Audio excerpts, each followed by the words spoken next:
Hey guys, welcome to the sixth episode of Ash Answers. My name's Ash and this is Sundar. And this is a show where we answer the questions that you tweet out on Twitter with the hashtag AshAnswers. So, without further ado, let's get to the questions.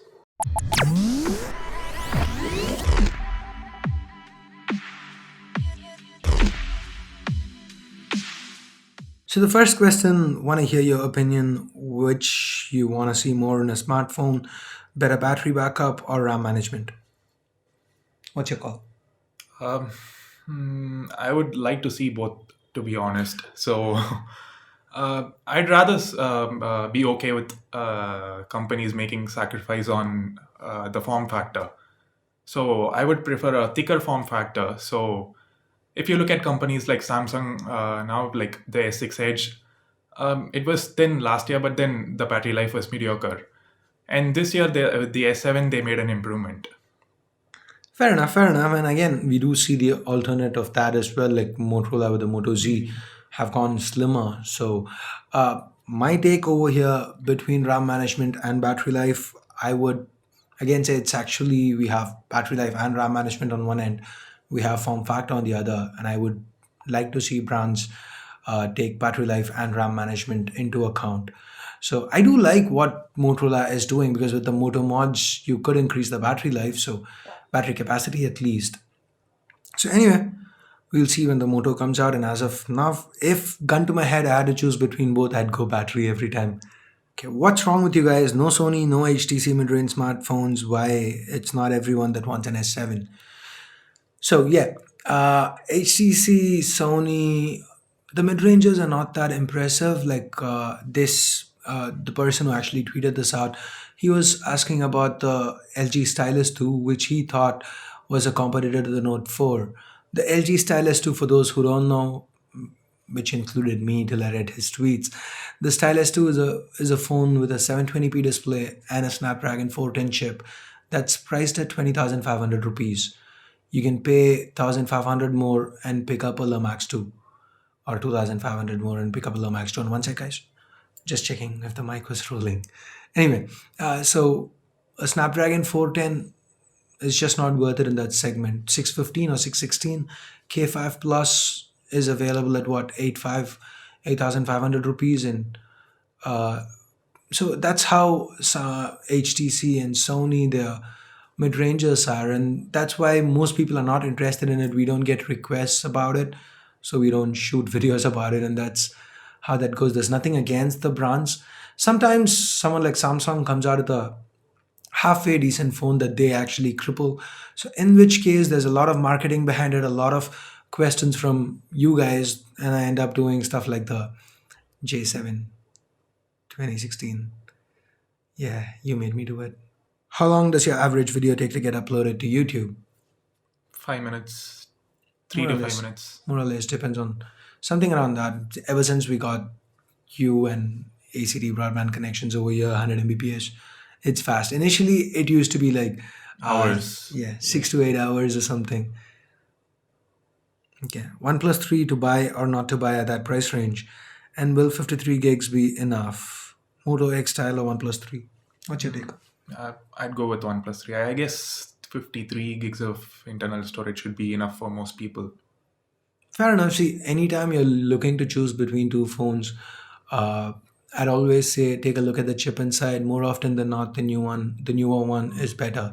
So here you're looking at a 808 plus a quad HD versus a 820 plus a full HD. So just from a purely a spec standpoint, the OnePlus 3 is better. It's also the newer phone, meaning it's going to be supported a little longer, not too much when it's Motorola versus OnePlus. But unless it's a very unique circumstance when a higher spec phone might actually not do as well as a lower spec phone, Utopia. But that's that. How do you rate the display of the OnePlus 3? Can it be compared with the Super AMOLED display on a Samsung flagship? Yep. I guess yes. Right. Yeah, he actually likes the Yeah, I really OnePlus like it. 3's display Yeah. a lot. I mean, the I didn't even realize until I watched my own speed test that I did like recently. So side by side comparison, the OnePlus display looks beautiful to me. Yeah, and given that he actually had the exposure set a little lower for the S7 Edge, you can't really blame the S7 Edge. Anyway, for me, there was a time where Samsung was kind of not putting out the best displays when other people are buying it from them. Moto Turbo, for example, it had a purplish hue when you crank the brightness levels really low. But with the OnePlus 3, at least it's been a fantastic display. Yeah, it is full HD, but it's a very good display nonetheless. Your thoughts on Asus Zenfone 3? The Zen phones again, multiple variants and whatnot. The Zenfone 3 Deluxe is one that I'm looking forward to. Well, Zenphones, see, for me, the biggest, as much as you don't judge a book by its cover, it's like the first impression means a lot. And Zenphones, the moment pick one up in my hand, it screams bloatware to me. And therein, my interest levels dip like crazy. But once, I spend some time with it and I look past it, Zenphones are generally decent. And again, the Zenfone 3, the deluxe version with the 820 and 6 gigs of RAM, it's going to be interesting. And hopefully, Asus gets the price right, unlike the Zenfone Zoom. Yeah. So, yeah, I am interested. Not too much, but moderately interested. So, if you guys want to, and whenever it gets available in India, if you want to see me cover it, let me know. I'd probably do that. What do you think differentiates brands like OnePlus or Xiaomi from big brands, even though they use great specs, other than the pricing? Yeah, I it would took say us service. quite a few tries to figure the question out. So we're actually reshooting the whole thing because we had some issues with the last footage, and even now it took us a couple of tries. So anyway, uh, what do you think differentiates? What sets? Yeah. Point one, service. Fair enough. Yeah, because I'm personally I had many issues with OnePlus service. So, but on the other hand, I'm using a Galaxy Note 4 and I broke the display. Yeah, so this is okay. Let me actually tell you guys how this went. Okay, he actually ended up talking about how he liked Samsung service and how OnePlus's service wasn't great. And then I actually told him, dude, think about the time you broke the display. Okay, so right now he's trying to talk both, I mean, come up with both sides of the conversation. So I'm going to cut him off and I'm going to do it.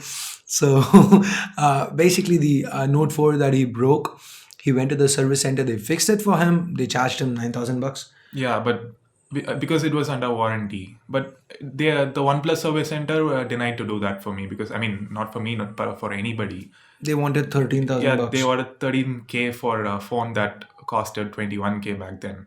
Yeah, so anyway, long story short, the Note 4 that they supposedly fixed still had the display popping out. He went back again.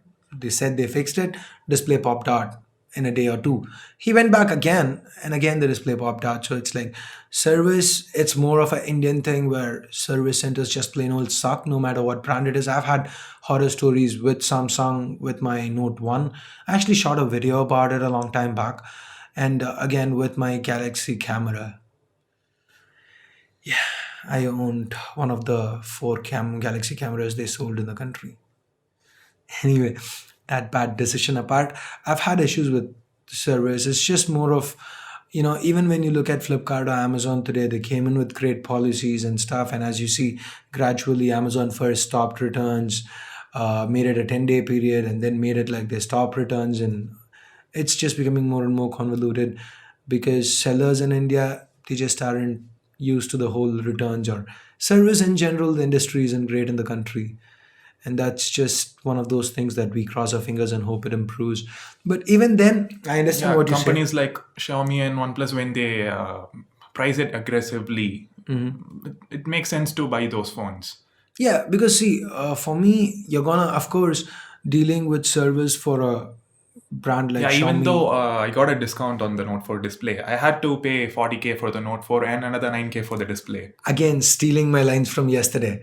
Okay, these are all points that I brought up. So Okay, anyway, but with the OnePlus One, okay, fine, 21K for the phone, 13K for the display, still cheaper than the Note 4. being a Samsung fanboy, why did you miss the full review of the S7 Edge? Is there any specific reason? So there's no specific reason as to why I didn't review the S7 or the S7 Edge. It's just that, just like the previous year, again, T-Mobile ended up shipping out a lot of units early. So internationally, the phone was available around 2-3 weeks before Indians got it. So a lot of people weren't really interested in it because there was a ton of content out there, and I just didn't get a lot of queries. There were other things that were hotter that people were asking me for. So I told myself I'll do it next week, and it is just one of those things that you procrastinate and procrastinate. And even now, After three officially, months, I'm yeah, telling we are myself I'll looking at a do it video. sometime. But again, right now, would I review the OnePlus 3 or the S7? OnePlus 3. Would I review the Lure 2 or the OnePlus or the S7? What is it that people are asking me for today? Lure 2. So that way, something that's newer, some brand that sends it to me on time and that you guys are asking for, I end up doing that. So, and yeah, I'm not a fanboy, He not a used to be Samsung on fanboy. though. He used to be on. Nope, nope. And yeah, and just for that comment, here we come. The next question: where Sundar's childhood pics as promised? And I'm not posting it. I'm not posting it. He doesn't want me to post it, so I'm not posting it. And Saf here has a I question. can't believe he said that. Yeah, Saf has a question. What keeps you motivated to make videos? So, what keeps you motivated, barring the fact that I pay you? I mean, okay, barring the fact that you pay me, the fact that I have to get my videos approved by him, that's a headache. So yeah, that gets me motivated. Yeah, I end up rewriting his scripts anywhere between 30 to 50%, maybe even 70 sometimes. Yeah, that there will be a point where I'm hands off, but I'm kind of a little overcautious, call it, when I with regards to what I post. And You people know there have been times when we even took down the video and re-uploaded then again. yeah, I mean, it happens. I don't know. I'm just kind of a little too into it, I guess, with regards to work. So anyway, the last question for the day: what's your favorite YouTube channel except yours? MKBHD, TLD. Fair enough. Fair enough. For me, it would be Techno Buffalo, MKBHD, of course. Uh, who else? Linus. Linus of yeah. Oh, Linus, Techno Buffalo, and MKBHD. These are the three channels that I actually watch a lot of content. Saf is another shout out. Yep. Yeah, Saf. Saf, of course. Uh, who else do I follow a lot? I actually watch a ton of What Culture WWE.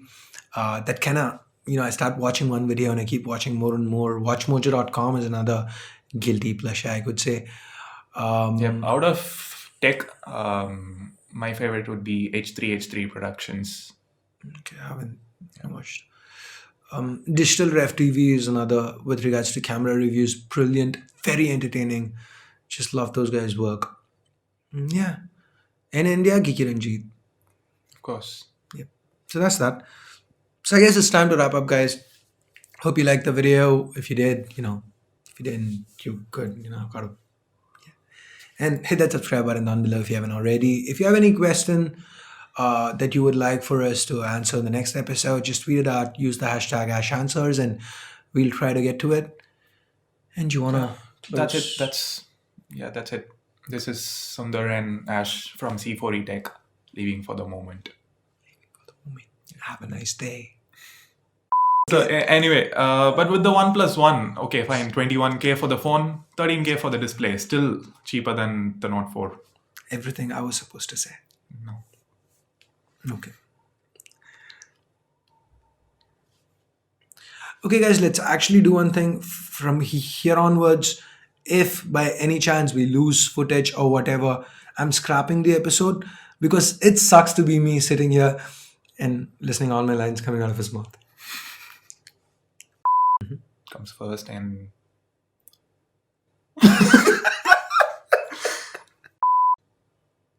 You again said we are not putting this seriously. bloopers.